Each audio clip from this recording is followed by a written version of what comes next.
Hello everyone, welcome to Magnet Brains, जहां आपको 100% free of cost education provide की जाती है। मतलब यहां आपको एक या दो चैप्टर पढ़ने के बाद किसी भी तरीके का कोई पेमेंट करने की नीड बिल्कुल नहीं होती है। साथ ही आप यहां पर CUET, IIT, JEE, NEET, SSC bank, railway जैसे कॉम्पिटिटिव एग्जाम की प्रिपरेशन भी कर सकते हो, बिल्कुल फ्री ऑफ कॉस्ट। सो इसी अच्छी बात से स्टार्ट करते हैं आज की इस वीडियो को। दिस इज प्रोफेसर बरका Gupta, your IP educator for class 12th information practices, book code 065 का। आज इस वीडियो में हम स्टार्ट करने वाले हैं चैप्टर नंबर 6 का, सोसाइटल इंपैक्ट्स के very short answer type questions को। यस स्टूडेंट्स, इस चैप्टर के सारे वीडियो लेक्चर्स अवेलेबल हैं 100% free of cost. Description box में लिंक है, वहां से आप एक्सेस कर सकते हो। जस्ट बिकॉज क्योंकि क्लास 12th का पूरा सिलेबस हम कंप्लीट कर चुके हैं IP का, जिसमें हमने हर एक चैप्टर के टॉपिक वाइज वीडियो लेक्चर्स को डिस्कस किया। साथ ही हमने इनके वन शॉट MCQs एवरीथिंग भी कंप्लीटेड, राइट। डिस्क्रिप्शन बॉक्स में लिंक है, वहां से पूरी प्लेलिस्ट को आप देख सकते हो। यदि आपको यूट्यूब पे नहीं मिलता है तो आप हमारे अनदर प्लेटफॉर्म लाइक आप हमारी वेबसाइट को एक्सेस कर सकते हो www.magnetbrains.com। सो वहां पर भी आपको सारे वीडियो लेक्चर्स एक प्रॉपर फॉर्मेट में मिल जाने हैं। क्लास 12th IP पे आपको सिलेक्ट कर लेना है। अदर देन दिस आप एक्सेस कर सकते हो मोबाइल ऐप के थ्रू भी। सो प्ले स्टोर से आप मैग्नेट ब्रेन्स का मोबाइल ऐप भी डाउनलोड कर सकते हो। यदि आप चाहते हो कि आपको बुक्स और ई-बुक्स की फैसिलिटी मिले, मतलब आप यदि सैंपल पेपर्स को, very short answer type questions की एक बुकलेट चाहते हो या ई-बुक को एक्सेस करना चाहते हो 12th IP की, तो वो भी पॉसिबल है स्टूडेंट्स, क्योंकि मैग्नेट ब्रेन्स अब आपके लिए बुक्स और ई-बुक्स की फैसिलिटी भी लेकर आया है। सो इसके लिए क्या करना है, आपको कुछ भी नहीं करना है। डिस्क्रिप्शन बॉक्स में लिंक है, वहां से आपको एक गूगल फॉर्म फिल कर देना है जिस भी सब्जेक्ट की बुक्स को आपको नीड है। फाइन। सो चलिए स्टार्ट करते हैं आज की इस वीडियो को with the chapter number 6 societal impact very short answer type questions के साथ। सो अब आप सोच रहे होंगे कि हम इसे क्यों डिस्कस कर रहे हैं, राइट। क्योंकि हम ये पूरा सिलेबस कंप्लीट कर चुके हैं, सोसाइटल इंपैक्ट वाले चैप्टर को डिस्कस कर चुके हैं, इसके NCERT सॉल्यूशंस को देख चुके हैं, MCQs को देख चुके हैं। सो स्टूडेंट्स, इसकी नीड ये है क्योंकि आपका जो बोर्ड एग्जाम का पैटर्न है उसमें आपसे पूछे जाते हैं 2 मार्क्स के अकॉर्डिंग क्वेश्चंस। सो इस चैप्टर पर बेस्ड जो इंपॉर्टेंट क्वेश्चंस बनते हैं, जिनके 100% चांसेस होते हैं कि आपकी एग्जाम में पूछे जाने के और आप उसके मार्क्स को इजीली गेन कर सको। सो इसीलिए हम यहां पर very short answer type questions को डिस्कस करेंगे। इस चैप्टर पर जितने भी 2 मार्क्स के क्वेश्चन बनते हैं वो सब आपको आज इस वीडियो में मिल जाने हैं। सो कहीं ना कहीं 2 मार्क्स के जो क्वेश्चन इस चैप्टर से पूछे जाएंगे, अब उसके आंसर आप इजीली कर पाओगे। सो आज की ये वीडियो बहुत स्पेशल है, मिस मत करना, ध्यान से देखना, एक एक क्वेश्चन को ध्यान से समझना, क्योंकि 2 मार्क्स से क्वेश्चंस कहीं ना कहीं छोटे होते हैं, याद भी जल्दी हो जाते हैं, समझ भी जल्दी आ जाते हैं। सो आप चाहते हो यदि आपको इस चैप्टर के 2 मार्क्स से क्वेश्चन इजीली बन जाए, आप इजीली मार्क्स गेन कर सको, तो जरूर से ये वीडियो देखना, मिस मत करना, अपने फ्रेंड्स को भी बताना। फाइन। सो फर्स्ट क्वेश्चन क्या पूछा है आपसे यहाँ पर, व्हाट इज डिजिटल फुटप्रिंट। अब सोसाइटल इंपैक्ट वाला चैप्टर बेस्ड है आपका इंटरनेट पर, राइट। इंटरनेट पर किस तरीके से हमें बिहेव करना है, ठीक है। आप कैसे इंटरनेट एक्सेस कर रहे हो, किस तरीके से आप जो भी अपनी सोशल नेटवर्किंग वेबसाइट्स हैं आप एक्सेस करते हो, ठीक है। जो भी बिहेव आप फॉलो करते हो, आप किसी सॉफ्टवेयर को डाउनलोड करते हो, एक्सेस करते हो, सो क्या रूल्स है, क्या किस तरीके से हम एक्सेस करते हो, उस पर बेस्ड ये चैप्टर था। हमने सारी चीजें पढ़ी थी। जो इसमें हमने टॉपिक्स डिस्कस किए थे वो digital footprint, digital property, digital assets वगैरह, plagiarism, copyright infringement, net etiquettes क्या फॉलो करने होते हैं, ओपन सोर्स सॉफ्टवेयर्स क्या होते हैं, फ्रीवेयर, शेयरवेयर सॉफ्टवेयर्स क्या होते हैं। बेसिकली हमने यही सारा कुछ इस चैप्टर में डिस्कस किया था। सो उन्हीं पर बेस्ड आपको क्वेश्चंस भी यहां पर मिलेंगे। ओके। सो डिजिटल फुटप्रिंट क्या हुआ, जल्दी बताओ भाई। फुटप्रिंट सिंपल, और डिजिटल मतलब जो भी चीज आपको ऑनलाइन मिल रही है, सिस्टम पर, कंप्यूटर सिस्टम, लैपटॉप, PC की मदद से आप एक्सेस कर पा रहे हो, वो चीजें डिजिटल हो जाती है। फाइन। कंप्यूटर भी डिजिटल सिग्नल्स को समझता है। तो जब भी आप इंटरनेट को एक्सेस करते हो या इंटरनेट पर आप किसी वेबसाइट्स को एक्सेस कर रहे हो, नेट सर्फिंग कर रहे हो, ऑनलाइन शॉपिंग कर रहे हो, किसी वीडियो को डाउनलोड कर रहे हो, राइट। तो जब भी हम कोई वेबसाइट्स को एक्सेस करते हैं, इंटरनेट को एक्सेस कर रहे होते हैं, ठीक है, कुछ सर्विसेज को एक्सेस कर रहे होते हैं इंटरनेट की, तो उस टाइम पे हमारे कुछ रिकॉर्ड्स होते हैं, ओके, जो हर एक इंडिविजुअल के इंटरनेट पर परमानेंटली स्टोर हो जाते हैं। बेसिकली उसी को डिजिटल फुटप्रिंट कहा जाता है। सो क्या डेफिनेशन लिख कर आओगे, digital footprint are the records and traces individuals activities as they use the internet. Digital footprints are permanently stored. Okay, अब इसमें आपकी इंफॉर्मेशन ही होती है, आपका हो सकता है कि आपका आइडेंटिटी हो, ठीक है, आप जिस वेबसाइट को एक्सेस कर रहे हो तो वो वेबसाइट की डिटेल हो, ठीक है, जो आप एक्सेस कर रहे हो बेसिकली वही सारी चीजें इंटरनेट पर आपकी पर्सनल इंफॉर्मेशन मतलब आपका यूजर आईडी हो सकता है, पासवर्ड एक अलग चीज है, यूजर आईडी हो सकता है आपका, किस यूजर आईडी ने पर्टिकुलर इस वेबसाइट को एक्सेस किया है, ठीक है, आपने यदि कोई फॉर्म फिल किया है तो उसकी इंफॉर्मेशन हो सकती है।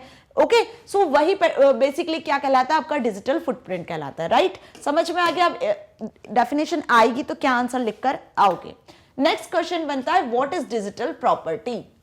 अब देखो, एक प्रॉपर्टी तो वो होता है जो आपके पास में आपके एसेट्स होती हैं, लाइक हम यहां पर बात कर ले आपकी बाइक, आपके क्लॉथ्स वगैरह, आपकी बुक, आपके शूज, यदि आपने कुछ लैंड परचेज किया है तो वो ही प्रॉपर्टीज हो गई, राइट, जिन पे आपका हक है, आपके नाम से अलॉटेड है, वो आपके नाम से रजिस्टर्ड है, ठीक है। बिल्कुल उसी तरीके से यदि आप कंप्यूटर, लैपटॉप, पीसी की मदद से क्या करते हो, कुछ ऑडियो, वीडियो रिकॉर्ड्स, डॉक्यूमेंट्स, कुछ आर्टिस्टिक वर्क, आपका कुछ भी जो आप क्रिएट कर रहे हो, जो आपका ऑनलाइन है या आपने कहीं पे स्टोर करके रखा हुआ है, आइदर इन हार्ड ड्राइव और पेन ड्राइव, तो वो आपका क्या कहलाता है, डिजिटल प्रॉपर्टी कहलाता है। तो कंप्यूटर, लैपटॉप, पीसी की मदद से यदि कोई भी चीज आप स्टोर करके रखते हो, सेव करके रखते हो, या आप इंटरनेट पर होस्ट कर देते हो वेबसाइट्स के फॉर्मेट में, ठीक है, तो वो क्या कहलाता है, डिजिटल प्रॉपर्टी कहलाता है, राइट। सो डिजिटल प्रॉपर्टी कौन सी एसेट हो गई, डिजिटल एसेट हो गई। समझ में आया? It refers to any information about you are created by you that exist in digital form either online or an electronic storage device, या तो वो ऑनलाइन अवेलेबल होगी या फिर किसी इलेक्ट्रॉनिक स्टोरेज डिवाइस मतलब hard disk drive, pen drive वगैरह में होगी। सो समझ में आ गया ना डेफिनेशन क्या लिख कर आना है। अब 2 मार्क्स के क्वेश्चन में आपको डेफिनेशन मुश्किल से 3 या 4 लाइन के लिखकर आना है, ज्यादा कुछ भर भर के बड़े बड़े पैराग्राफ नहीं लिखना है, बस इतना लिखना है, पॉइंट टू पॉइंट लिखना है, सही चीज लिखना है ताकि आपको 2 मार्क्स इजीली मिल पाए। Okay, next question, what are open source based software.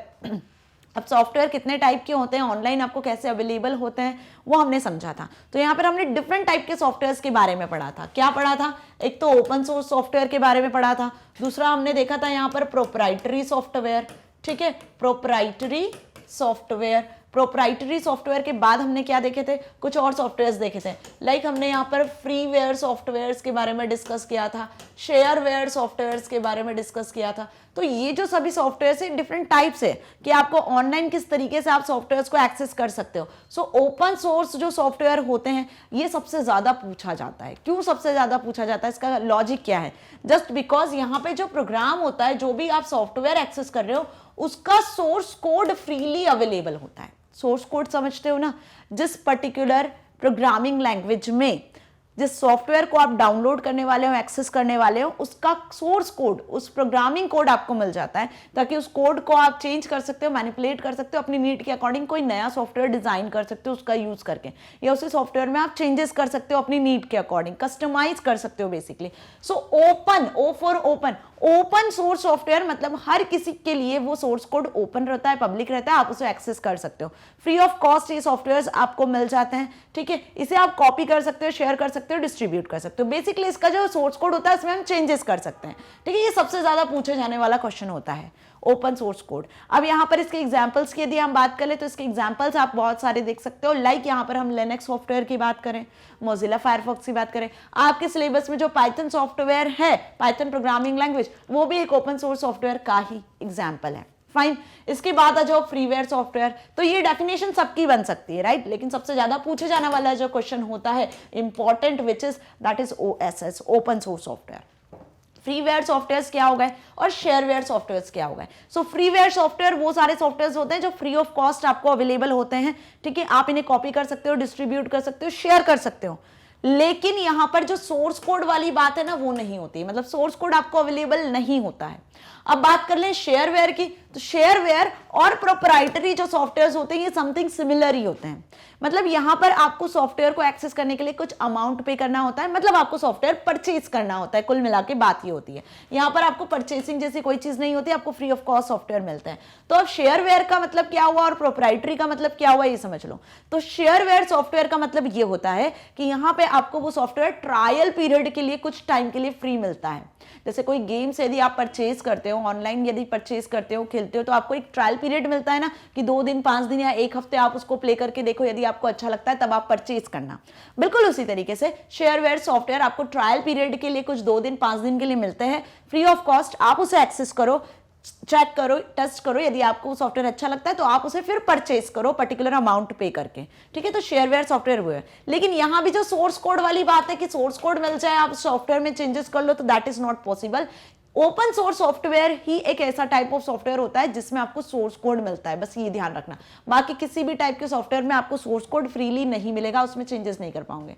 Okay, next होता है आपका proprietary software. Proprietary software completely यहां पर आपको परचेज करना होता है, एक अमाउंट के साथ आपको ये सॉफ्टवेयर परचेज करना होता है। इस पर ऑनर का ही राइट होता है, ऑनर ही डिसाइड करता है कि उसे ये पर्टिकुलर सॉफ्टवेयर किसे देना है, किसे नहीं देना, उसका ही राइट होता है। तो समझ में आ गया। अब यहाँ पर यदि हम बात करें तो कुछ एंटीवायरस सॉफ्टवेयर हो गए, आपके जो एडोब के जो सॉफ्टवेयर हैं वो सभी आपके किस में आते हैं, प्रोप्राइटरी सॉफ्टवेयर में आते हैं, MS ऑफिस वगैरह, ठीक है, माइक्रोसॉफ्ट ऑफिस, एंटीवायरसेस जिन्हें हम परचेज करके हमारे सिस्टम में इंस्टॉल करते हैं, यूज करते हैं, जिनका प्रॉपर लाइसेंस वर्जन होता है जिसको आप खरीदते हो, एक की मिलती है सॉफ्टवेयर की, इसके थ्रू आप इंस्टॉल करते हो। तो डिफरेंट टाइप के सॉफ्टवेयर्स हैं जो हमने यहाँ डिस्कस किए, जिसमें मोस्ट इंपॉर्टेंट OSS है।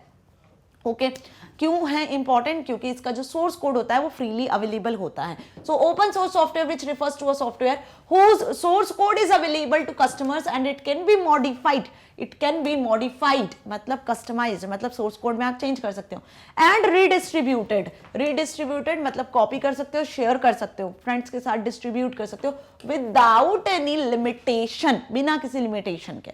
फाइन, सो समझ में आ गया। OSS के डेफिनेशन एग्जाम्पल भी आएगा तो अब आप लिख सकते हो। Now what is public domain software? अब पब्लिक डोमेन सॉफ्टवेयर क्या हुआ है? तो बेसिकली जो OSS सॉफ्टवेयर है ना, उन्हीं को हम पब्लिक डोमेन सॉफ्टवेयर कहते हैं, ठीक है। ज्यादा कंफ्यूज मत होना, दोनों क्वेश्चन इसलिए मैंने यहां पर अलग अलग बताए ताकि आपको कंफ्यूजन ना हो। OSS पब्लिक डोमेन सॉफ्टवेयर एक ही होते हैं, ठीक है। Public domain software, name some common public domain software licenses. So public domain software is a free and can be used without restrictions. बिना restrictions के, बिना limitations के आप जिन सॉफ्टवेयर को एक्सेस कर सकते हो, फ्री ऑफ कॉस्ट जो अवेलेबल होते हैं, जिसमें आप मॉडिफिकेशन कर सकते हो, जो पब्लिकली अवेलेबल होते हैं, कोई भी यूजर उन्हें एक्सेस कर सकता है, वो सॉफ्टवेयर आपके पब्लिक डोमेन सॉफ्टवेयर कहलाते हैं, जिन्हें हम ओपन सोर्स सॉफ्टवेयर भी कहते हैं, जिसमें लाइनक्स, अपाचे, फायरफॉक्स जैसे सॉफ्टवेयर इंक्लूडेड है। क्लियर? अच्छे से समझ में आ गया। अब यहाँ पे क्वेश्चन आपका फ्रीवेयर, शेयरवेयर, प्रोप्राइटरी सॉफ्टवेयर का डेफिनेशन भी हो सकता है। ओके, फिर से मैं बता रही हूँ, लेकिन जो मोस्ट इंपॉर्टेंट है, जिनके आने के चांसेस आपकी एग्जाम में 100% है, वही क्वेश्चंस मैंने आज की इस वीडियो में रखे हैं। Okay, now define fishing. Fishing क्या होता है? अब फिशिंग एक तरीके का साइबर थ्रेट होता है, साइबर अटैक होता है। साइबर अटैक समझते हो ना, जैसे अटैक्स होते हैं, जो क्राइम्स होते हैं वो हम देखते ही हैं, जिसको नॉर्मल पुलिस स्टेशन में जाके पुलिस हैंडल करती है, बिल्कुल उसी तरीके से कुछ क्राइम्स, कुछ थेफ्ट ऐसे होते हैं जो इंटरनेट पे होते हैं, जिनके लिए साइबर लॉज बनाए गए हैं, जो साइबर क्राइम के नाम से जाने जाते हैं। उनमें एक क्राइम, एक थेफ्ट होता है, एक थ्रेट होता है फिशिंग, ठीक है। तो फिशिंग अटैक का मतलब क्या हुआ? यहाँ पे वो फिशिंग वाला फिशिंग नहीं है, ठीक है, कि आप मछली पकड़ रहे हो। ये फिशिंग की स्पेलिंग भी अलग है, ध्यान से देख लो, PHISHING। तो इस फिशिंग का मतलब होता है कि यहाँ पर किसी इंफॉर्मेशन को एक्सेस करना। जो हैकर्स होते हैं वो इस अटैक को परफॉर्म करते हैं, यूजर की इंफॉर्मेशन को स्टील करना। अब किस तरीके की इंफॉर्मेशन, कैसे? सो यहाँ पर ध्यान से समझना, फिशिंग भी एक टाइप का अटैक है, साइबर बुलिंग, साइबर स्टॉकिंग, ये सब सिमिलर ही होते हैं, ठीक है। बट इनमें डिफरेंस क्या है बेसिकली, वो हमें क्लियर होना चाहिए। So phishing is the practice of attempting to acquire sensitive information from individual.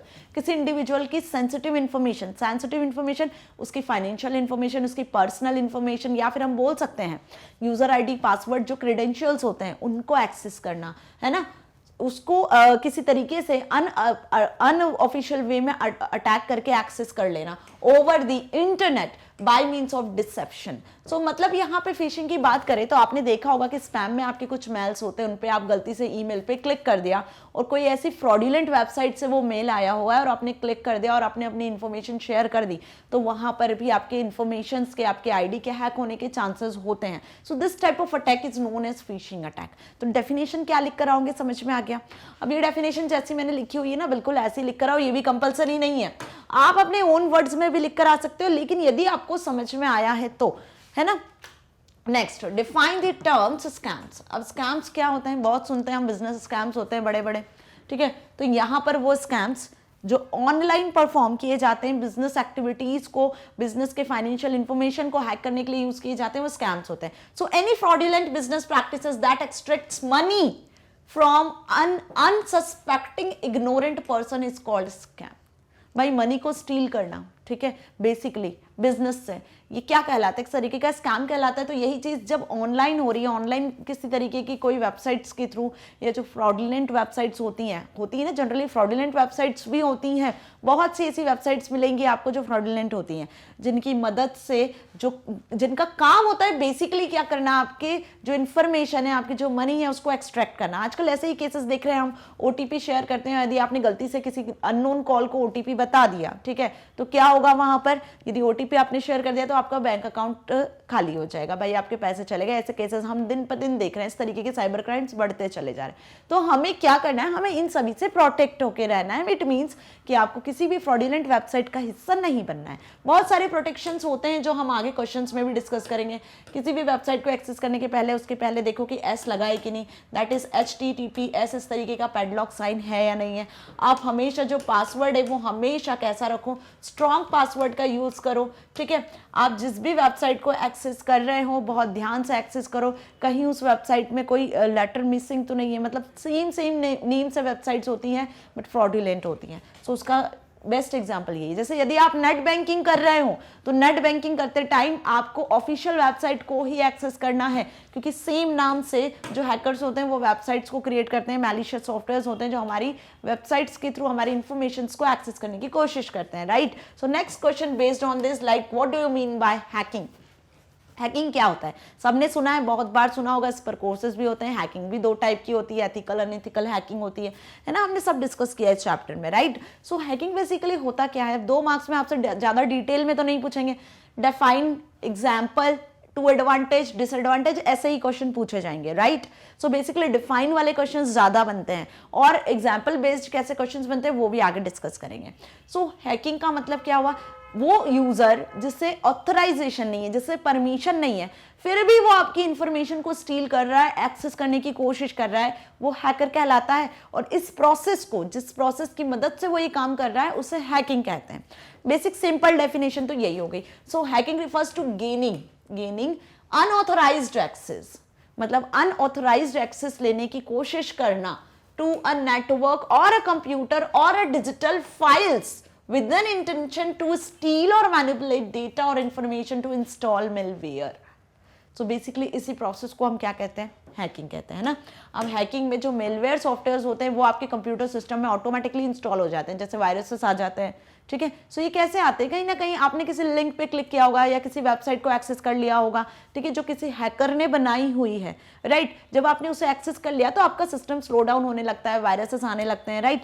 सो ये जो सारी चीजें हैं वो कहीं ना कहीं हैकिंग कहलाती है, राइट। आपने किसी पर्टिकुलर वेबसाइट का या किसी यूजर के सॉफ्टवेयर का ID पासवर्ड हैक कर लिया, ये हम सुनते हैं ना जनरली।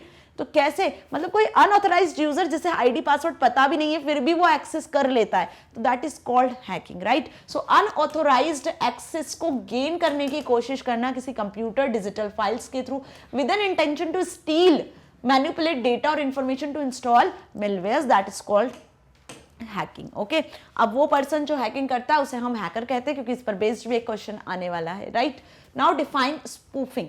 अब स्पूफिंग क्या हुआ, it refers to a fraudulent और malicious practice in which communication is sent from an unknown source disguised as the trusted source known to the receiver. Spoofing का मतलब रिसीवर को ये ऐसा लगता है, कैसा लगता है कि कोई ट्रस्टेड पर्सन ही उससे चैट कर रहा है, कोई ट्रस्टेड पर्सन ही उसके डेटा को एक्सेस कर रहा है, बट एक्चुअल वो एक अननोन पर्सन होता है, वो हैकर होता है, कोई मैलिशियस सॉफ्टवेयर क्रिएटेड पर्सन होता है, ठीक है। सो इसी को हम बेसिकली स्पूफिंग कहते हैं। So it refers to a fraudulent और malicious practice in which communication, जो कम्युनिकेशन हो रहा होता है वो आपको ऐसा लगता है कि आपका फ्रेंड आपके साथ बात कर रहा है, बट वो आपका फ्रेंड नहीं होता है, उसका जो ID पासवर्ड होता है हो सकता है कि वो हैक हो चुका हो, वो कोई अनऑथराइज्ड यूजर आपसे फ्रेंड बन के बात कर रहा हो, राइट। ऐसे केसेस आपने देखे ना, किसी पर्सन का ईमेल अकाउंट या उसका जो सोशल मीडिया अकाउंट होता है वो हैक हो चुका होता है, तो अब कोई अननोन पर्सन उसकी आइडेंटिटी को चुराकर उसी की तरफ बात कर रहा होता है, मनी स्टील करने की कोशिश करता है, आइडेंटिटी को एक्सेस करने की कोशिश करता है। सो बेसिकली उसी को हम क्या कहते हैं, स्पूफिंग कहते हैं, राइट। ये बेसिकली ईमेल अकाउंट से रिलेटेड होता है, आपका जो ईमेल अकाउंट रिलेटेड जो हैकिंग होती है वो उस केसेस में आती है। Next is cyber crime. So अभी हमने स्पूफिंग, फिशिंग, ये जो सब देखे, ये क्या है, डिफरेंट टाइप के साइबर क्राइम्स ही हैं। साइबर स्टॉकिंग, साइबर बुलिंग, ये सब डिफरेंट टाइप के साइबर क्राइम्स की कैटेगरी में आते हैं, राइट। तो साइबर क्राइम बेसिकली हुआ क्या, any criminal offence that is facilitated by or involves the use of electronic communication. जब इलेक्ट्रॉनिक कम्युनिकेशन और इलेक्ट्रॉनिक डिवाइसेस के थ्रू इंटरनेट की मदद से जो क्राइम्स हो रहे हैं वो बेसिकली आपके साइबर क्राइम्स कहलाते हैं। So this in including any electronic device, computer or internet is referred to as cyber crime. So कोई भी क्रिमिनल ऑफेंस जो किसके थ्रू किया गया हो, जो आपके इलेक्ट्रॉनिक डिवाइस की मदद से किया गया हो, जैसे कि हम बात करें computer, laptop, PC, mobile phones की मदद से किया गया हो, जिसमें इंटरनेट टेक्नोलॉजी इन्वॉल्व हो, वो बेसिकली आपका साइबर क्राइम कहलाता है। अब डिफरेंट टाइप के साइबर क्राइम्स का एग्जाम्पल भी आप यहाँ पर लिखकर आ सकते हो। Okay, next, what is copyright. अब कॉपीराइट क्या हुआ, सभी को अच्छे से पता है। कुछ भी आर्टिस्टिक वर्क, आपका आइडिया, आपका सॉन्ग, आपकी बुक, जो भी आपने लिखा हो, जो भी आपके द्वारा क्रिएटेड हो, उस पर आपका राइट होता है। आपने अपना राइट लगा दिया कि आपकी परमिशन के बिना पर्टिकुलर उस चीज को जो आपकी क्रिएटेड है उसे कोई एक्सेस नहीं कर सकता है, तो वो बन जाता है कॉपीराइट। ये समझ में आया। अब यदि कोई पर्सन उसे एक्सेस कर लेता है और अपना बताकर उसको रिप्रेजेंट करता है, सपोज कोई सॉन्ग आपने लिखा, आपने पब्लिक किया उसको, ठीक है, अब किसी और पर्सन ने उस सॉन्ग को अपना नाम बताकर शो कर दिया, ठीक है, तो ये क्या होगा, ये आपके कॉपीराइट का इन्फ्रिंजमेंट होगा और इस प्रोसेस को हम प्लेजरिज्म कहेंगे, क्योंकि जिस पर आपका हक है, आपने कॉपीराइट लगा रखा है कि कोई और पर्सन आपसे परमिशन लिए बिना उसको एक्सेस नहीं कर सकता है, और यदि कोई एक्सेस कर लेता है, ठीक है, आपकी परमिशन के बिना, तो दैट इज कॉल्ड प्लेजरिज्म। तो यहां पर ये जो क्वेश्चन है ना, व्हाट इज कॉपीराइट से भी आ सकता है, व्हाट इज प्लेजरिज्म से भी पूछा जा सकता है। आंसर क्या लिख कर आना है, ये आपको मैंने अच्छे से क्लियर कर दिया। So copyright is a legal term to describe the rights of the creator of an original creative work such as literary work, an artistic work, a design, a song, movie, software, etc. कुछ भी जो आपके द्वारा created है, लेकिन कहां पर, digitally created है, ठीक है। तो डिजिटली जब आपके द्वारा कोई भी वर्क, आपका क्रिएटिव वर्क होता है, ओरिजिनल वर्क होता है, उस पर कॉपीराइट आप लगा देते हो, मतलब कोई अदर यूजर उसको यूज नहीं कर सकता है। करना है यूज तो आपसे उसे परमिशन लेनी होती है, ठीक है। नहीं परमिशन लेता और कॉपीराइटेड वर्क को यूज कर लेता है, ठीक है, और अपना नाम बताकर रिप्रेजेंट कर देता है, तो दैट इज कॉल्ड प्लेजरिज्म। सो दोनों चीज आपको समझ में आ गई ना अच्छे से, फाइन।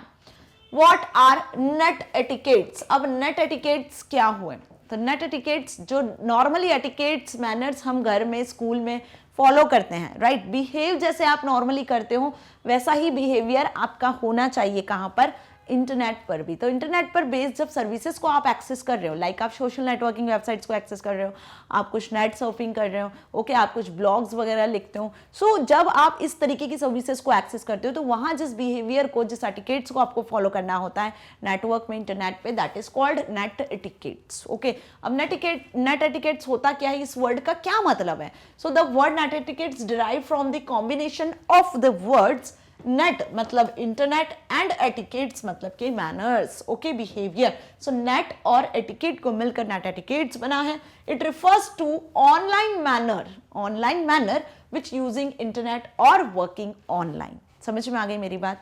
सो यहाँ पर क्वेश्चन आपसे 2 मार्क्स में कुछ ऐसे भी पूछ सकते हैं कि what are the 2 main net etiquettes that we follow on the internet. तो 2 मेन नेट एटिकेट्स भी पूछे जा सकते हैं, जैसे कि आपको क्या करना होता है, आप जब भी प्रॉपरली किसी के साथ में चैट करो, कमेंट करो, तो आपको किसी भी तरीके की ऐसी बातें नहीं करना है, ऐसा कमेंट नहीं करना है जो सामने वाले को हर्ट करे। नॉर्मली आपको उसी तरीके से बिहेव करना है, आपको रॉन्ग कमेंट नहीं करना है, आपको पोलाइटली बात करना है, डिस्कशन करना है, ठीक है। नेट सर्फिंग करते हो आप या किसी वेबसाइट को एक्सेस कर रहे हो, लॉग इन कर रहे हो, तो प्रॉपर लॉग आउट करके आप बाहर आओ, राइट। तो इस तरीके के एटिकेट्स को हमें फॉलो करना है, जैसे हम नॉर्मली जो हमारी लाइफ में फॉलो करते हैं, बिल्कुल वैसे ही।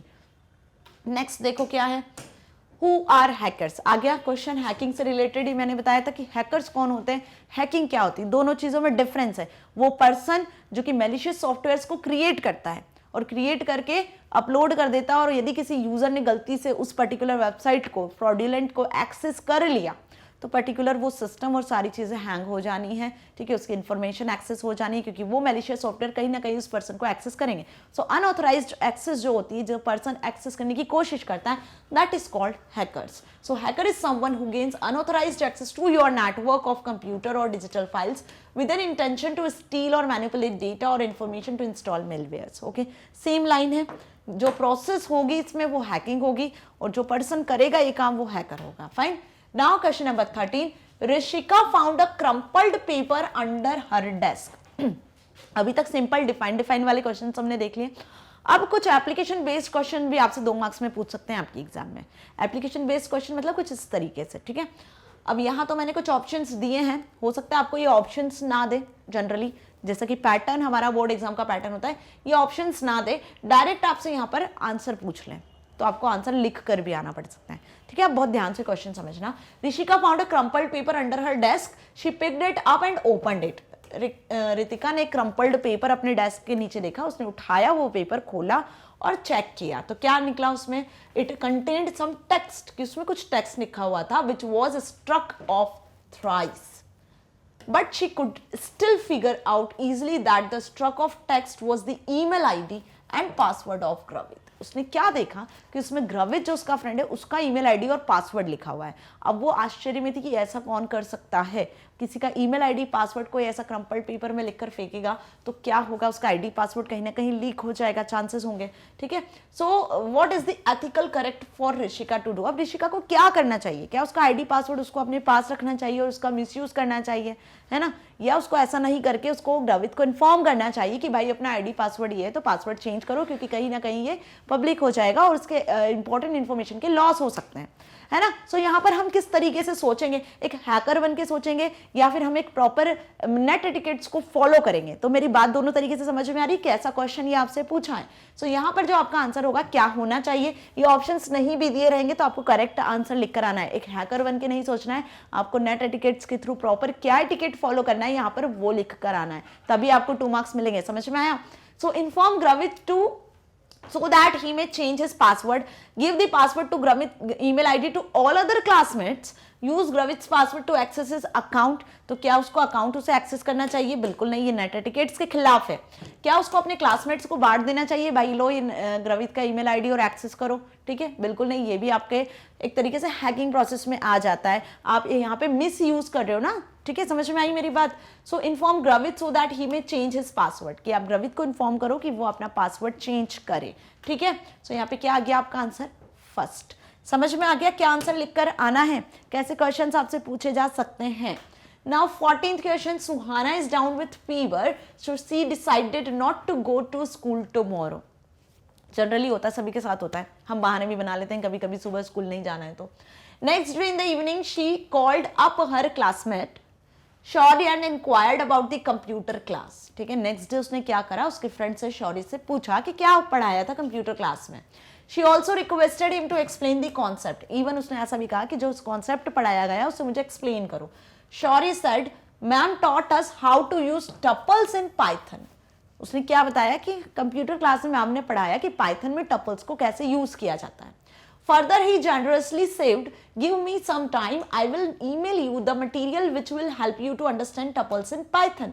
उसने क्या बताया कि मुझे ईमेल के थ्रू तुम्हें बताता हूं कि किस तरीके से मैम ने टपल को एक्सप्लेन किया। Shaurya quickly downloaded a 2-minute clip from the internet explaining the concept of tuples in Python। शौर्य ने क्या किया, क्विकली एक 2 मिनट का वीडियो डाउनलोड किया इंटरनेट से और उस एक्सप्लेनेशन को, उस वीडियो को सेंड कर दिया किस तक, सुहाना तक, ठीक है। Using video editor he edit the text prepared by Shaurya. अब देखो उसने क्या काम किया, जो वीडियो उसने डाउनलोड किया था इंटरनेट से, उस वीडियो में उसने एडिटर के थ्रू, वीडियो एडिटर के थ्रू क्या लिख दिया, प्रिपेयर्ड बाय शौर्य, की ये वीडियो शौर्य के थ्रू प्रिपेयर किया गया है, ये पर्टिकुलर लाइन उसने ऐड कर दी in the downloaded video clip. Then he emailed the modified video clip to Suhana. फिर उसने उसको मेल किया इतना ऐड करने के बाद। अब इससे क्या समझ में आया आपको? अभी हमने कॉपीराइट देखा, अभी हमने प्लेजरिज्म के बारे में समझा, तो कहीं ना कहीं एग्जाम्पल आपको प्लेजरिज्म का लग रहा है कि वो वीडियो किसी और के थ्रू क्रिएटेड थी, शौर्य ने उसको डाउनलोड किया 2 मिनट के वीडियो क्लिप को और उसमें एडिटिंग करके अपना नाम लिख दिया कि ये वीडियो उसके थ्रू प्रिपेयर किया गया है और उसको मेल कर दिया। कहाँ तक? सुहाना तक। सो कहीं ना कहीं ये किसका एग्जाम्पल हुआ, आपका प्लेजरिज्म का हुआ, कि किसी और के डिजिटल वर्क को, डिजिटल एसेट को, डिजिटल प्रॉपर्टी को आप अपना नाम बताकर शो कर रहे हो। This is called plagiarism. So this act of sorry is an example of fair use, hacking, copyright infringement और साइबर क्राइम। तो यहां पर हम क्या बोलेंगे इसे, कि कॉपीराइट इंफ्रिंजमेंट मतलब जो कॉपीराइट लगा था उस वीडियो पर उसका उल्लंघन किया गया, राइट। सो क्या होगा इसका correct answer, C, that is copyright infringement. तो मेरी बात समझ में आई, क्या आंसर आपको लिख कर आना। अब ये जरूरी नहीं है कि यहां पर आपको चारों ऑप्शन दिए जाएं, आपको डायरेक्ट यहां पर ऐसा पूछा जाए what is the act of Shaurya, कि शौर्य ने क्या एक्ट परफॉर्म किया है, इसे हम क्या कहते हैं। तो यहां पर यदि आप इसे प्लेजरिज्म भी लिखकर आओगे ना, so that is correct answer, कि इस पर्टिकुलर एक्ट को हम किस नाम से जानते हैं। तो कॉपीराइट इंफ्रिंजमेंट का उल्लंघन ही बेसिकली प्लेजरिज्म कहलाता है। सो मेरी बात समझ में आ गई ना। ऐसे क्वेश्चन भी आपके एग्जाम में पूछे जा सकते हैं कि एग्जाम्पल बेस्ड आपसे डिफाइन किया जाए, पूछा जाए। Okay, now question number 15, after practicals Atharv left the computer laboratory but forgot to sign off from his email account। देखो डिफरेंट कंडीशंस है जो नेचुरली होती हैं, ये सारी चीजें।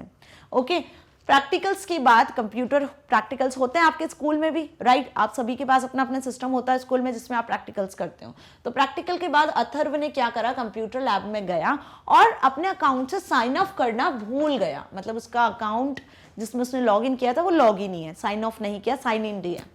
Letter is classmate Rivan started using the same computer. बाद में कोई उसका फ्रेंड आया, किसी और स्टूडेंट का क्लास का स्टूडेंट आया रिवान, और उसने उसको एक्सेस करना शुरू कर दिया उसके ईमेल अकाउंट को। He is now logged in as Atharv. अब वो अथर्व की तरह ही क्या हो गया, लॉग्ड इन हो गया, क्योंकि सेम अकाउंट ओपन था। He sends inflammatory emails messages to few of his classmates with अथर्व's email account। उसने कुछ ऐसे inflammatory emails किए जो अथर्व के क्लासमेट्स थे उन्हीं को ही।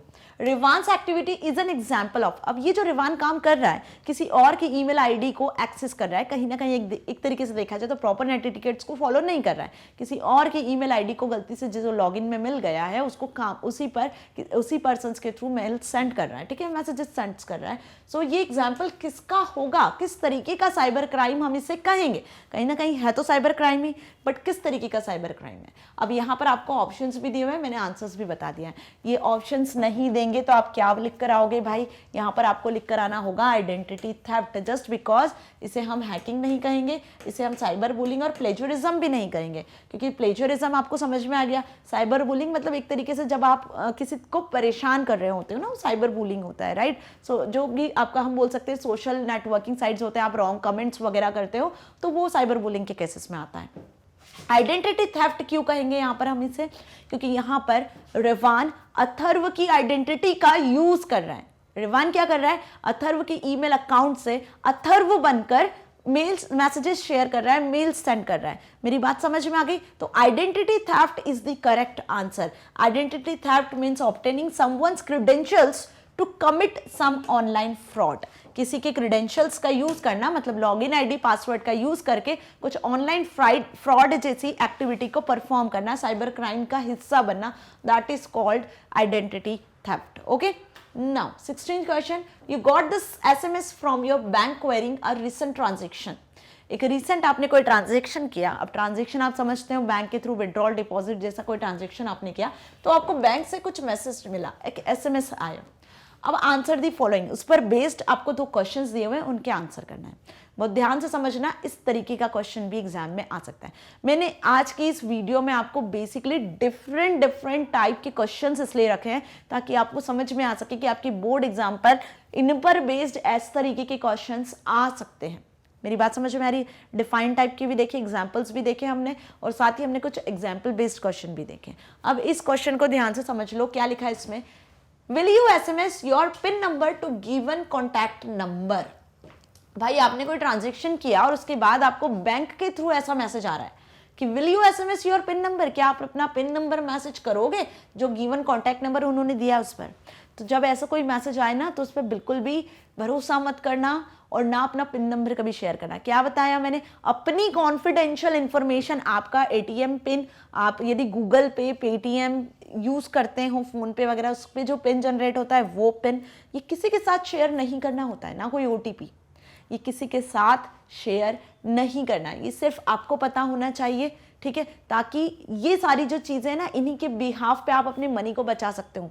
आपके जो बैंक में मनी होती है ना, वो स्टील होने से बच सकती है, ओके। क्योंकि यदि बैंक मैसेज करेगा तो आपसे आपका पिन नहीं पूछेगा, कभी भी नहीं पूछेगा, right. So no, without any confirmation that the SMS has been sent by securely from the bank, pin number should not be shared. जब तक आपको पता ना चले बिना कंफर्मेशन के कि बैंक से ही ये मैसेज आया है, आप अपना pin number, OTP, user ID, password जैसी चीज किसी को शेयर नहीं करो, ओके। क्योंकि जब हम नेट बैंकिंग का भी यूज करते हैं तो वहां भी आपके पास 2-3 यूजर आईडी, पासवर्ड होते हैं, राइट। तो बिल्कुल ये चीजें किसी को शेयर नहीं करना है। Will you call the bank help line number two recheck the validity of the SMS received? क्या आप बैंक हेल्पलाइन नंबर पर चेक करोगे इस एसएमएस के बारे में?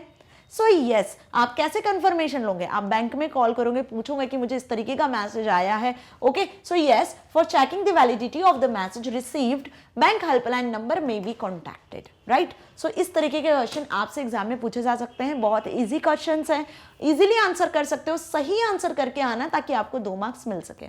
सो होप आपको आज का ये वीडियो समझ में आया, जिसमें हमने कुछ 2 मार्क के क्वेश्चंस को डिस्कस किया, that is very short answer type questions, जिनके आने के आपके बोर्ड एग्जाम में फुल चांसेस हैं। So don't miss this video, और अच्छे से सारे क्वेश्चंस को करना, और इन पर बेस्ड और क्या क्या क्वेश्चंस हो सकते हैं वो भी हमने डिस्कस किया, राइट स्टूडेंट्स। सो यदि वीडियो अच्छी लगी तो इसे आप यूट्यूब के साथ साथ एक्सेस कर सकते हो magnetbrains.com वेबसाइट से भी।